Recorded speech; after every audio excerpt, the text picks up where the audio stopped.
Hey there, I'm Tyler Fincher. Over the past few months, I've been challenged to truly understand how to become a global citizen.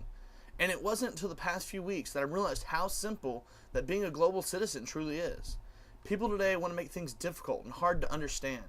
But my goal in the next few minutes is to simplify what being a global citizen is and lay out a few steps just to show how to become one. Okay, so what is a global citizen? That's what I'm trying to figure out, right? Well, I'm a chemistry major and I love math, so this is going to be easy, right? I can figure this out no problem. Yeah, let me. There's got to be something. One, two. Yeah. Um, I quickly learned there is no equation or formula for this. There's no way to figure out what a global citizen is through technology or math. So it's definitely someone who flies all over the world, right? Or can speak several languages. That's it, right? No, that's not what it was either. For the first few weeks, I looked everywhere and I could not find an answer.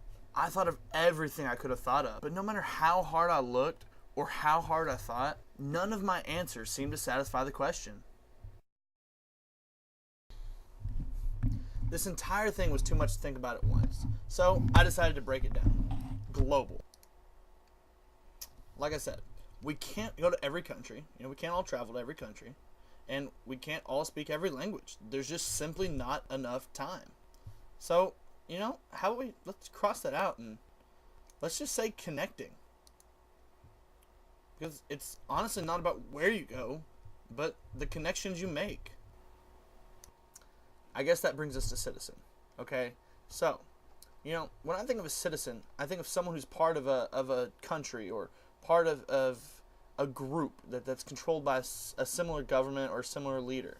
But there's not a government or a group that encases the entire world. And so I don't think that works either. I'm getting rid of that again. I like this. People of the world. Because there's not one group, so how do we classify us? It's the people of the world. Now, to bring that all together, it's connecting with the people of the world. I mean, it's as simple as that. It's not going places or seeing things. It's just connecting with the people of the world. And depending on your definition of the world, it could be anything from the people in your community to the people you see to the people you travel and see. Wherever you are, that is your world. That is the community that you need to connect with. And a lot of times people become stuck in their own little groups or their own little pockets of friends. And they're too afraid or just, I guess, too nervous to get outside of that group. So how do we connect with those people? Is it giving them lots of money or helping them, with clothes or food or what is it? And it can be those things, and those things do help people, but it's just loving people. And a lot of people are freaked out when you talk about loving people because they think, oh, that's for a relationship or a boyfriend, girlfriend, husband, wife. They think it's for those kinds of things only, or family. But loving people isn't weird. Loving people is something we should all do.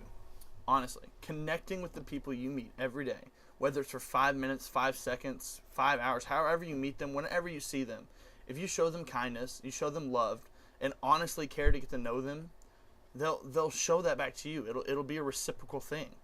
And so what I found out is not being afraid to step out there and get to know somebody, because everyone wants to have friends. Everyone wants to be noticed. Everyone wants to be loved. And so if you'll step out there, you'll get to know people. Then people will show that love and care back to you. So at this point, the only thought I have is, how does this relate back to being a global citizen? I've got off on people you're meeting where you're at. And the reason it relates to that is the connection of people never ends. People see you interact with other people. People talk about you. People tell other people how you acted. I was in a class with a group from overseas, and they were talking about how they had always heard that Americans were rude or Americans were this, Americans were that, and if they come over here and see you acting like that, or they see you not coming up and talking to them, they'll go back and they won't say anything different. But if people come over and they see you treating people right, they see a community of people who love each other and care for each other, then that will make our connection with the other communities. And if you go to their communities, if you go overseas, if you do get to travel and you show people love and care, then you've just affected more people who will spread that news, spread that you aren't that, ignorant person, or you aren't that rude person. And so going on, and that connection just doesn't end. So with everything being said, I want to end with this. Whatever you're doing, connect with people. Show them care and kindness, love, and don't be afraid to step out there and meet someone new. If they're a different race, if they're a different, social group, whatever it is, just get to know them. And if you do get the chance to travel, to go to another country, to another part of our country, overseas, wherever it is you get to go, be a good ambassador of your country. Be a good representative of the people in your generation. Because I believe this generation, it's not going to be separated by boundaries and lines. We will have our different, countries and states, but people are going to realize that people are people. We are a human race, and we're all going to be unified. So, don't make it complicated. Being a global citizen is just connecting with people.